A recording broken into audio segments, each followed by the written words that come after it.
بسیمہ بس حادثے میں جاں بحق ہونے والے school for all welfare organisation اور ان کی فیملی کی جانب سے معروف سماجی کارکن اور ایس ایف اے کے بانی رہنما درویش عزیز دشتی کی یاد میں تربت کینڈل واک کا اہتمام کیا گیا اور شہید فدا چوک پر ان کی تصویر کے سامنے شمع روشن کر کے انہیں یاد کیا گیا۔ ان کی خدمات کو خراج تحسین پیش کی گئی۔ کینڈل واک میں خواتین، اسکول فار آل کے تحت پڑھنے والے بچے اور ممبران سمیت سماجی کارکن اور شہریوں نے شرکت کی۔ ایس ایف اے کے سینٹرل کمیٹی کے رکن کامران کریم گجکی، اوس ویلفیئر آرگنائزیشن کے مرکزی چیئرمین اور دیگر نے ان کی زندگی کے بارے میں شرکاء سے اظہار خیال کیا۔ اس موقع پر ایف سی اے کے تحت زیر تعلیم اسٹوڈنٹس کے والدین وفا بلوچ، کامران گجکی اور بلوچ قوم دوست خاتون شخصیت بی بی نسیمہ بلوچ نے بتایا کہ درویش بلوچ قوم کے ایک ایماندار اور نڈر نوجوان تھے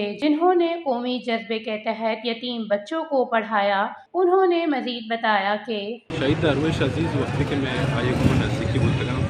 مامی مارتا مامی آیا چھ مامی عکس کوتا کہ آیا پورے بلوچ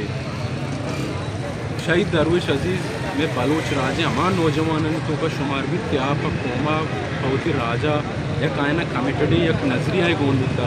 اور عملی صورتا پا بلوچ راجہ واسطہ میدان موجود ہوتا پریکٹیکلی میدان موجود ہوتا بلوچ قوم اس پر اکیڈمک طرز چینج سے لوٹا ہوتا